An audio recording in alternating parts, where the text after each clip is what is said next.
listening to Midnight Metanoia 555 podcast with Mystic Persia. This is a brand new episode. Stay tuned to hear about this exciting but mysterious case. Oh, and welcome back to the Midnight Metanoia. We took a 3-week break.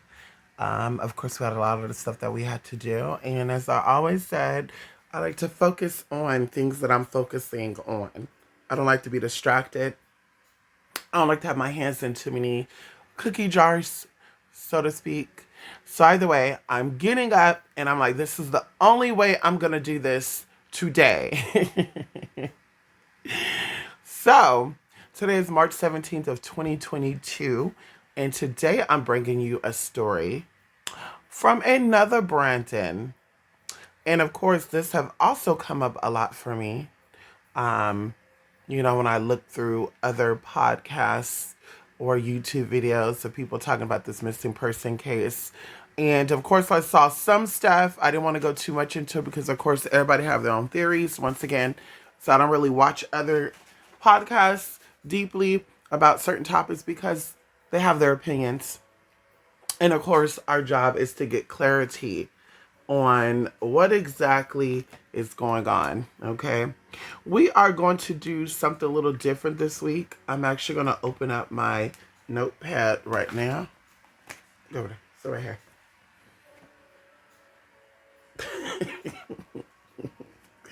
My dog is so funny. Anyway, so we're going to go into, we're going to do something a little different. And as I read the story, I want to take note of the questions I'm going to ask at the end so we can kind of make this smoother. As I said, I always try to keep this podcast under an hour. So that way, those who are watching, you don't got to take out too much time out of your day to get this information. Okay. So let's jump right into this. Brandon Swanson, born January 3rd of 1989.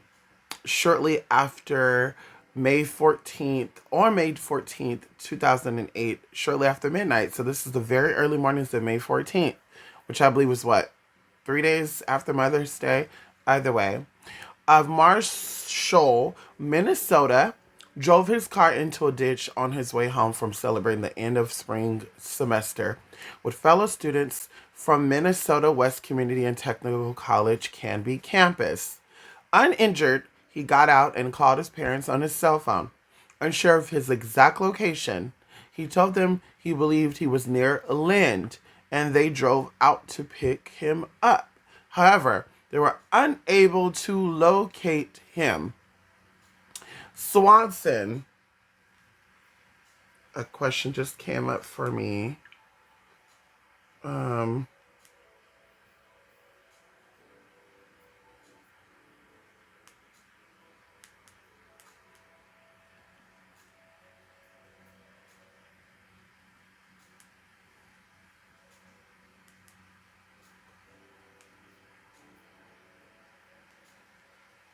Okay. They drove to pick him up, however, they were unable to locate him. Swanson remained on the phone with them until he went silent 47 minutes later after exclaiming, "Oh, shit."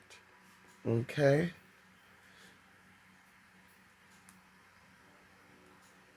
Something keeps coming up for me.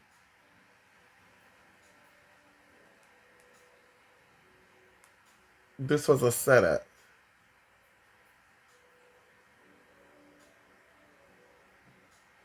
I'm getting snakes. Okay. In the morning, his parents reported Swanson missing to police, who advised them to wait as such behavior was not uncommon for young men his age. Later that day, the circumstances of his disappearance became more complicated when his cell phone records showed he had been near Porter, 25 miles from where Swanson had said he was. Okay. Never mind. The question I had actually just came up right now. Okay.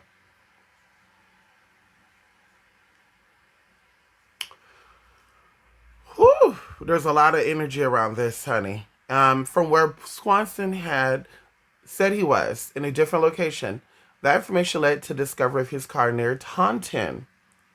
It is not known whether Swanson was aware of this discrepancy when he talked to his parents. Foul play has not been ruled out, but it has also been proposed that he might have accidentally fallen into the Yellow Medicine River, near where his car was found, and drowned. Although extensive search have not found a body, land searches with dogs have continued in areas for several years. His parents successfully lobbied the state legislator to pass Brandon's law, which requires that police begin investigation of missing adults promptly. And for any reason, or for all reasons, they should actually start this, because I really do feel like the police are involved. I do feel like the law enforcement are involved, not just police, but I feel like the whole law enforcement is involved. A background: a native of Marshall seat, Lyon County in southwest Minnesota, Swanson graduated from Marshall High School in 2007. He then chose to study wind turbines for a year at the Minnesota West Community and Technical College campus in Canby. Classes at Minnesota West ended for the academic year on May 13, 2008. Ironically, it ended on the 13th, and he passed away or he went missing on the 14th. Swanson stayed in Canby for the evening celebrated his friends at two different parties. Oh, he was observed to consume some alcoholic beverages, but his friends said not enough to make him seem visibly intoxicated. One of these friends, so-called friends, know exactly what happened to this young man. One of them actually know. They're working with people. Okay, and I'm almost curious to even know exactly what are the people. Let me see. I'm gonna write this down as a question.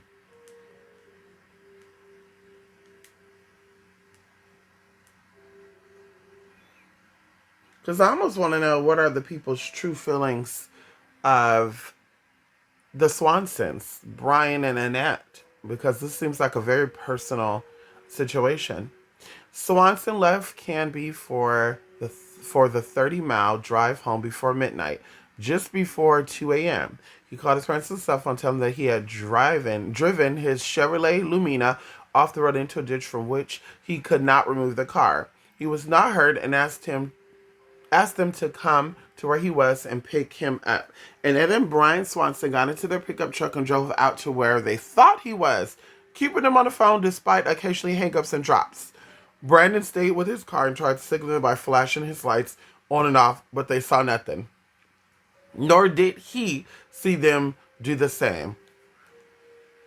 Now, how do they know this? Outside of what they're saying. The parents are on the phone with him.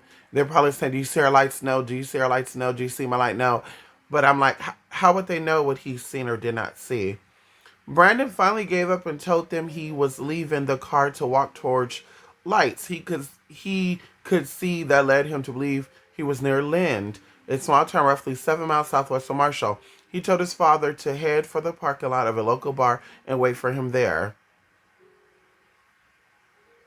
Brian began driving there, talking to his son as he did. Shortly after 2:30 a.m., 47 minutes into the call, Brandon suddenly interrupted himself on the phone and said, "Oh shit." He was silent for the remainder of the call until his parents hung up and attempted to call back. Brandon has not been heard from since. Okay, I can say this already. Brandon did not drown in a river. Okay? Yeah, your phone going to water. Yeah, your phone going to water. Regardless of who ends the phone got damaged on, that phone is hanging up. Okay? So this typically means, and I'm going to see right now, was there a cell phone found? At 6:30 a.m., his parents reported Brandon missing with the Lynn police. They were told at first that it was hardly unusual for young men that age to stay out all night after the last day of college. Hardly unusual. Annette Swanson specifically recalled that one of the officers said it was Brandon's right to be missing. Well, that officer needs to be brought in for question. Later that morning, Lynn Police did a search but found no trace of Brandon in the town or outside. They requested the office of Lyon County Sheriff Joel Dahl assist them. To better focus on the search, the sheriff office obtained Brandon's cell phone records, which revealed that Brandon had been calling from the vicinity of Taunton along State Highway 68, the main route to Canby, Northwest Marshall, 25 miles. Searching in that area, deputies discovered Brandon's abandoned car in a ditch off a gravel road along the Lincoln County line in a mile north of Highway 68, bringing the office of that county sheriff Jack Vizicki into the investigation as well. Oh, okay. He told the media that the Lamina had gotten hung up on top of the incline at the edge of the road, not seriously enough to damage the car, but enough to keep the wheels from touching the ground. On that side, there was nothing else found amiss with the car, and due to the grass, gravel, and the air surrounding it, there was no tracks, and thus no way to tell that direction Brandon might have started walking. His cell phone call had been routed through a tower at the intersection of County Routes 3 and 10 in Minnesota, another town alongside 68. By May 15th, the call had been determined to have come from within 5 miles of the tower. Searchers were concentrating their efforts there since part of the circle included Yellow Medicine County and North authorized. Authorities from the jurisdiction also took part. Dotted there, the red light atop a taunted grain elevator could be seen. He thought that it was possible the red light Brandon had seen led him to believe that he was in walking distance. Ground searches were complicated with a flyover by aerial team. Search dogs were brought in, and I'm just kind of reading this for myself because this is just very fishy. Larger followed the field rows west northwest to abandoned farm along Yellow Medicine River to a point where it appeared to have entered the stream. Brandon had mentioned passive fishing here in nearby water, his father recalled, on the theory that Brandon might have been drowned. Boats from the... Yeah, honey, he didn't drown.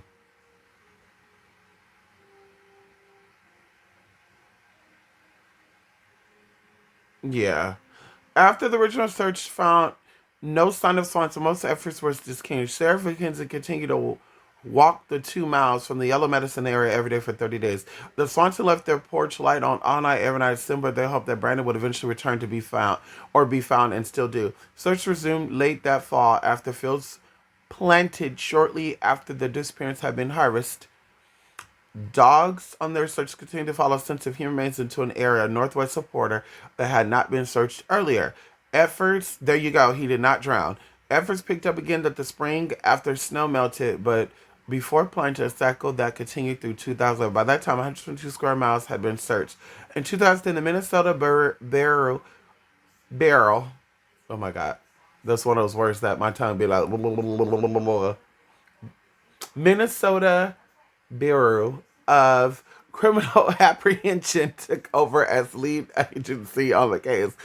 It set up a tip line. By 2015, 90 leads have been reported that way. By the point when official search resumed, the area of interest had moved towards Mud Creek, a tributary of the Yellow Medicine Northwest. Okay, so I'm not going to get into what the theory is, what happened to this case. I do not think that Brandon drowned. I'm willing to say that Brandon Swanson did not drown. Okay. Something's coming up for me before I even pick up these cars that this has something to do with connections of Brandon's father. I feel like somebody in that town, in that area, does not like Brian Swanson. And possibly that the dad is being the dad has been brought into some stuff. Because I'm like, even going into this, I feel like Brandon has come across some type of information that he was not supposed to see. And I do feel like somebody was watching Brandon. I do feel like somebody was watching Brandon, the son. And I do feel like that this was a setup. And we're going to get into this. We're going to pull up the energy on this. Now, I do want to see a map of these so-called cities. Marshall, Canby, Minnesota, Tunty, just to get an idea of allegedly where he was at. Okay. So allegedly, he was leaving Canby to head towards Marshall. So we saw that I was at the upper part left of the screen. Okay. He believed that he was in Land. Okay. That is so weird though. Why would he think that he's in Land when Canby is way on the other side up there? Something just does not seem. Yeah, something doesn't seem right about that. Something does not seem right about that at all.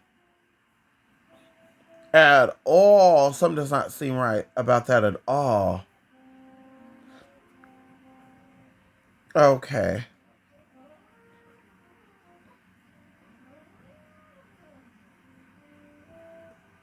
Okay. So anyway, that's really hard for me to believe.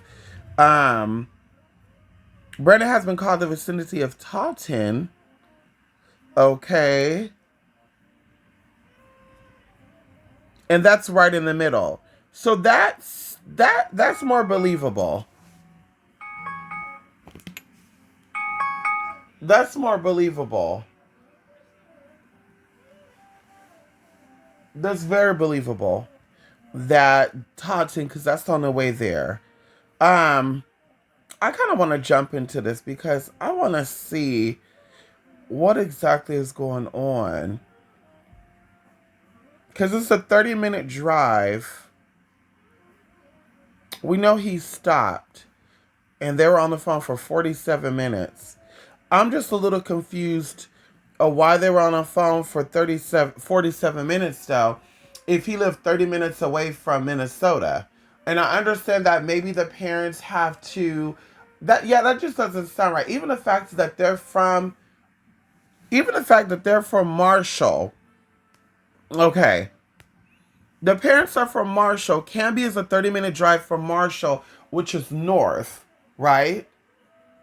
Why would it be 47 minutes for them to go to Lynn?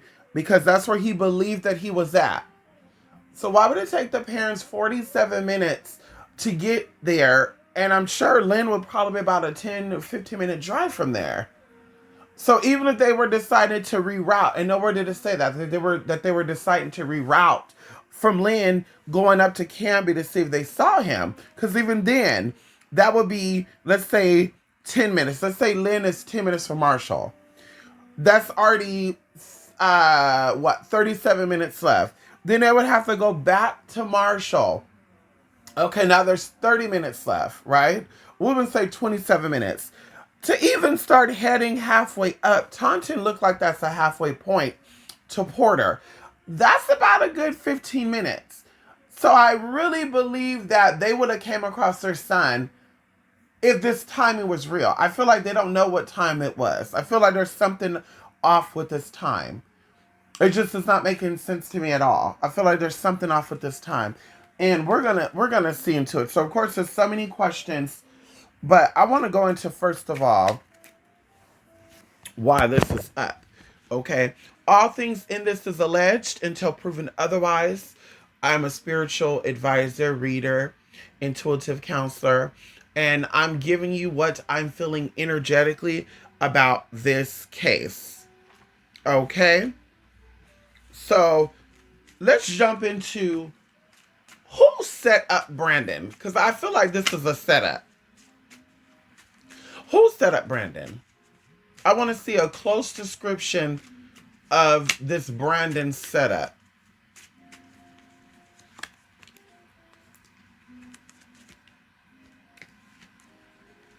Oh my God.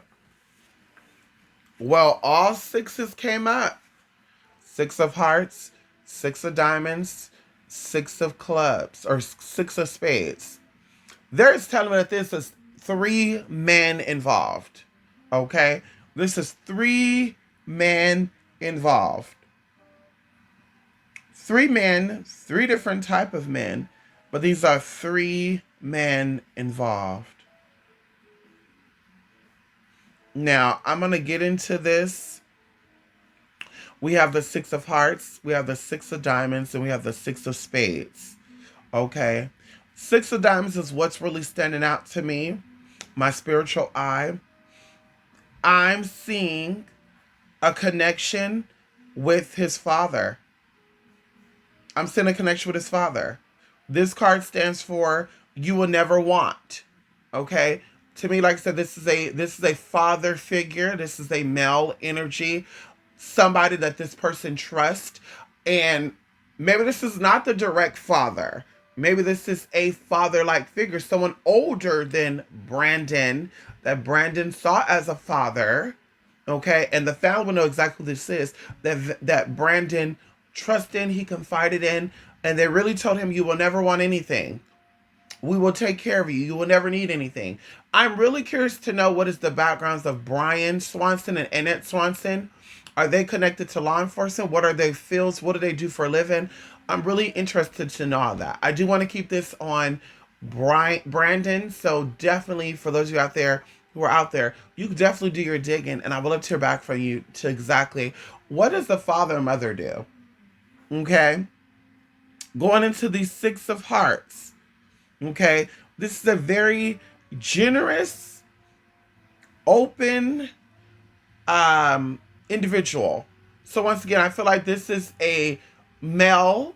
Okay, I do feel like this male is also young, older than Brandon, and I feel like this male, okay, is building up trust. Building up trust with Brandon. There's something that comes up with me with a fishing trip. Right now, I'm seeing a boat. I'm seeing fishing. There's something that comes up with fishing with that. Okay. So this guy is connected to Brandon, and I feel like they've had fishing trips together. They've been hunting together. They have a very close relationship with each other. Once again, an older male, father-like figure, and maybe all these energies are going to show up as father-like figures because these are older men that Brandon literally confided in, really trust in, and maybe their age is old enough to be Brandon's father. Okay? Bam. Come on in here, spirit. I don't know if y'all just heard that. Come on in here, spirit. Okay? Going into the last card, the Six of Spades. This is a very dark card. This is a very sneaky card. This is telling me that something was done hiddenly. That maybe even the other two people did not know. Okay? They did not know what this third person was going to be up to. Going into the Six of Spades, this is the Death card.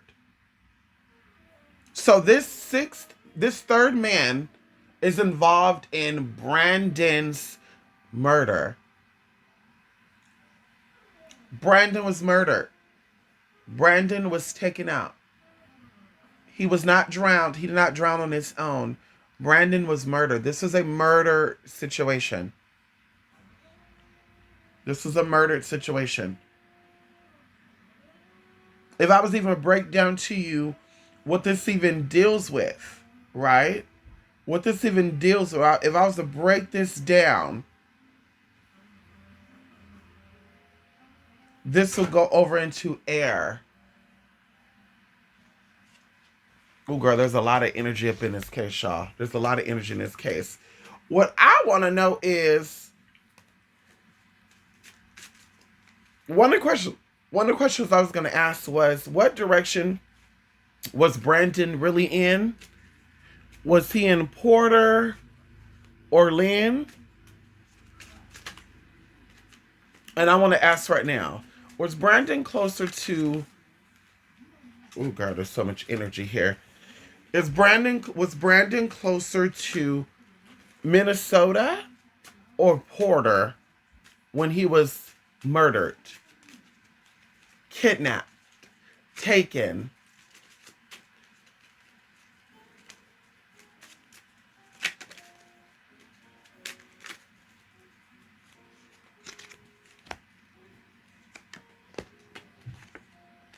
Okay, so Brandon was actually closer to Taunton, and we kind of already knew that, but I wrote that question down, so I wanted to ask it. Okay,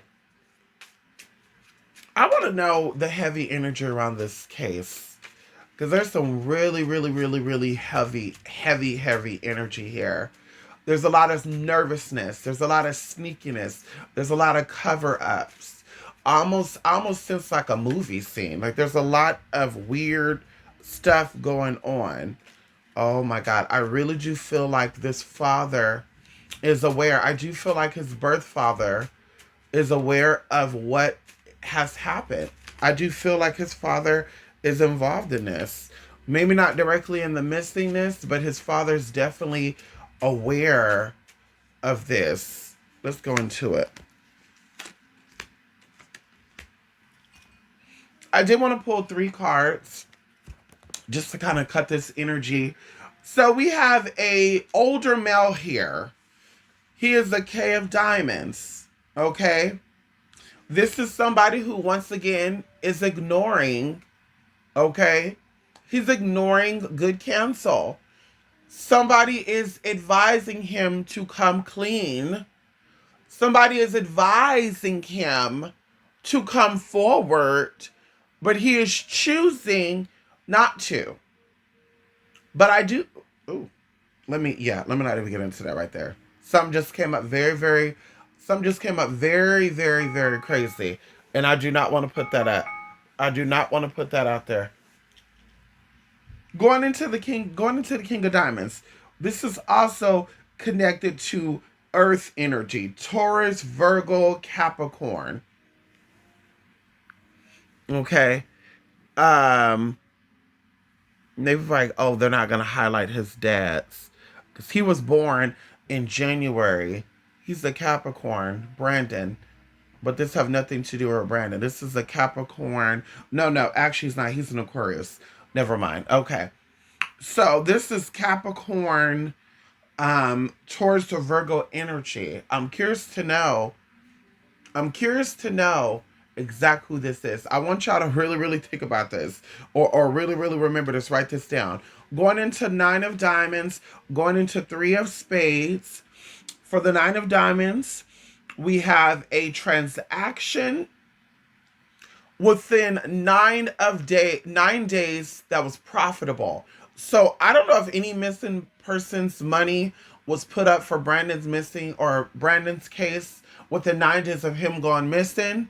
But there was definitely something crazy going on within those 9 days. I would be even interested to know what organizations backed up Brandon's missing persons money, if there was any money put out there for missing persons with Brandon.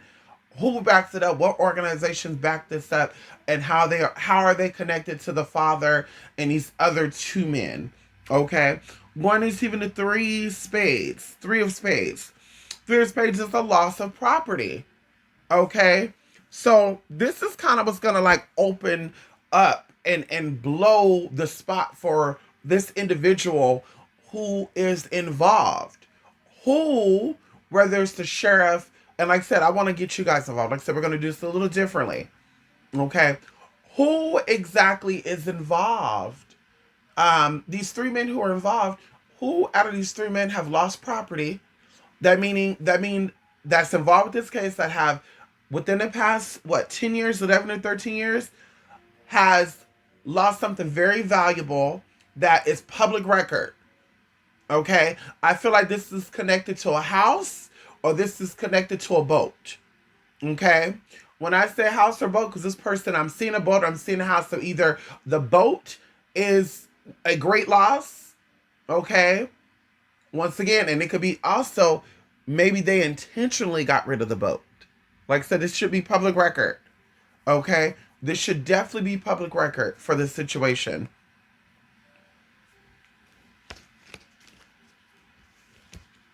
Earth sign man.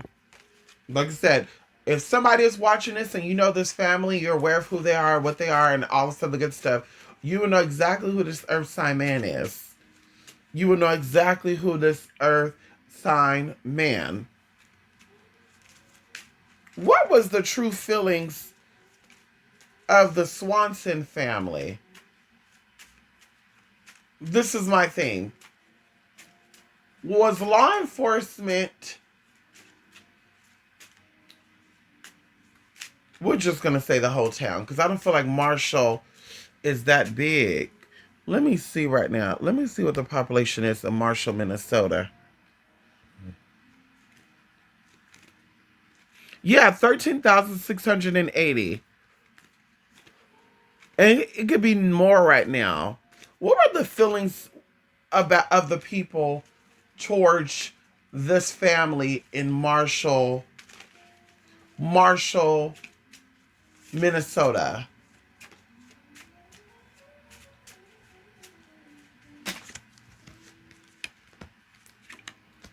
Ooh. Ooh. We got 3 cards here. We have the Ten of Diamonds, promises to great wealth. So they're definitely tied to some type of profitable business. The Swanson family. Something that makes good money. We have the J of Clubs. The J of Clubs is a generous, sincere friend. Very bipolar, though. I feel like this energy is bipolar. He's younger, so I do feel like this guy is connected to Brandon. Okay, going into the 10 of Spades. This is a card of danger. Look out for accidents. This guy is involved with Brandon's missing case. This guy is involved. This friend is involved. This friend is involved. And this friend is actually older than Brandon. So in the beginning, there's 3 cards. There's 3 men involved. For sure, 2 of them give me father-like figures. The other one, I'm like, okay. So definitely this friend is involved. For those of you out there who may know this family, if you want to know who is this friend's sign is a fire sign. This is an Aries, a Leo, or Sagittarius. There's one more card I want to pull up, and what I want to start doing is I want to start looking up the comments when you guys leave comments, and I want to ask those questions. So like I said, we're going to start doing a part 2, right?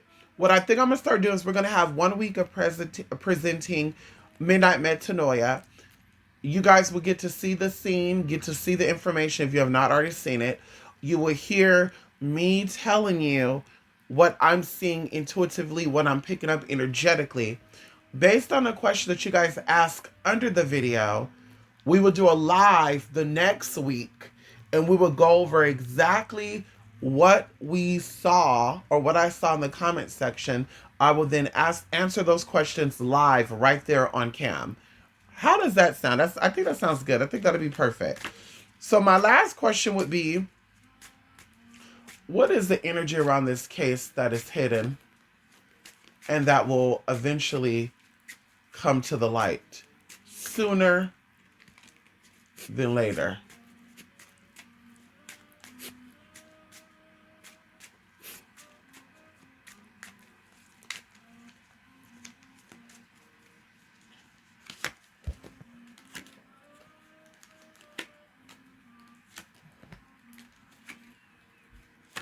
Ooh.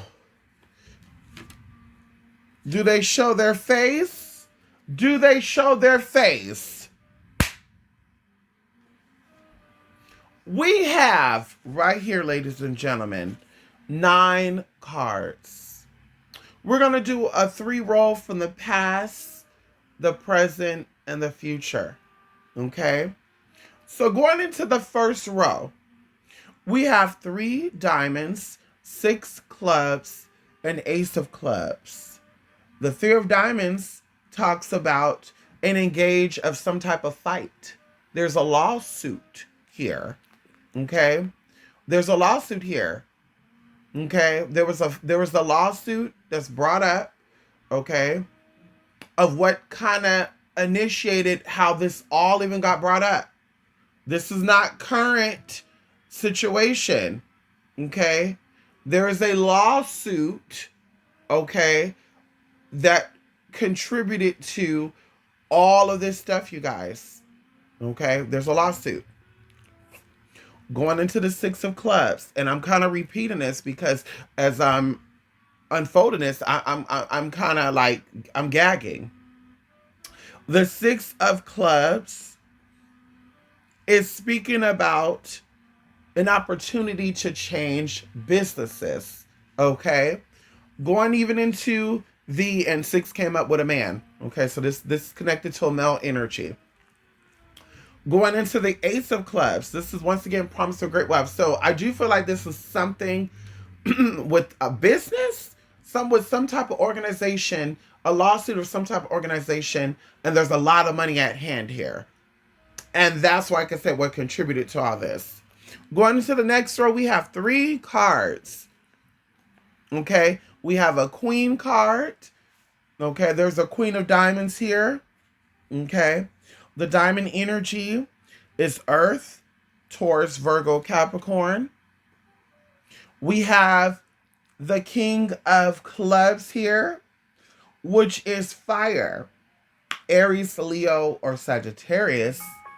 And we have the J of Diamonds here.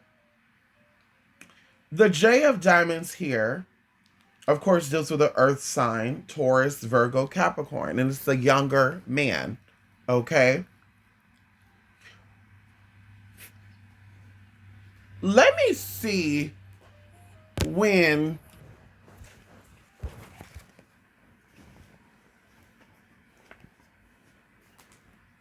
Let me see something here. I want to see Capricorn, because this is a younger Capricorn energy. I want to see Capricorn birth dates. Oh, yeah. Okay. So this is definitely speaking of another younger man. I don't know if Brandon has a younger brother or if Brandon has a friend who's a Capricorn who he viewed as a brother. That's who this J of Diamonds is representing.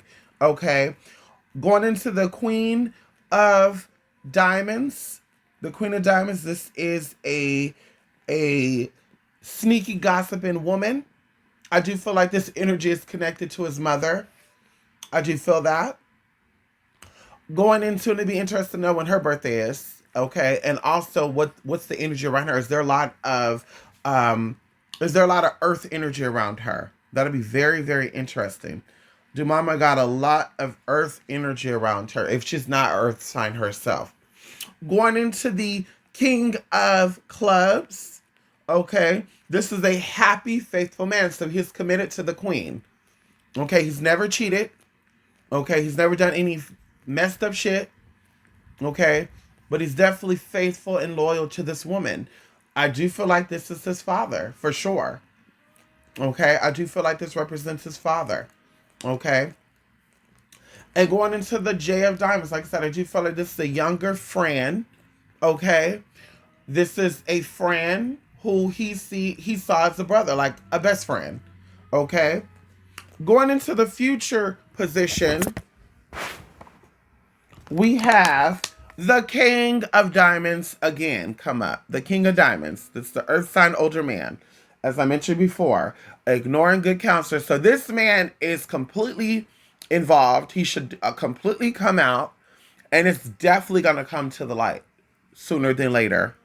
The next card next to that is the Ace of Spades.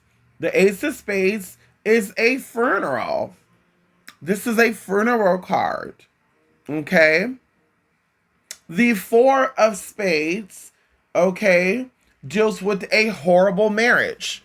I do feel like this man is going to be connected to either his wife being taken out or, okay, his wife having an almost taken out experience. And what I mean by that is it is a plot to hire type of situation. The wife comes out, so now it's clear that this man is definitely married. If he's not married, he's going to be marrying because it's in a future position.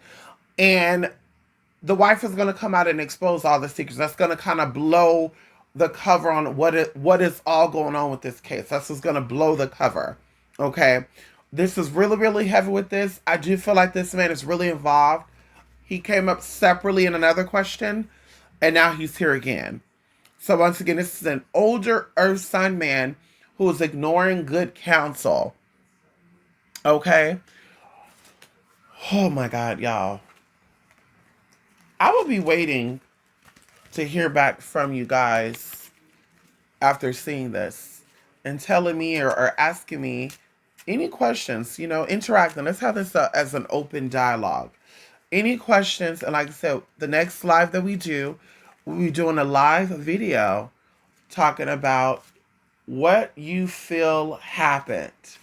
Okay? And I would then, of course, pull to see exactly what the cards are telling me. Anyway, thank you so much for watching this week's episode of Midnight Metanoia. There's definitely more to come. And who knows? We might even do a Midnight Metanoia live. Anyway, thank you so much for watching. And we'll see you the next episode.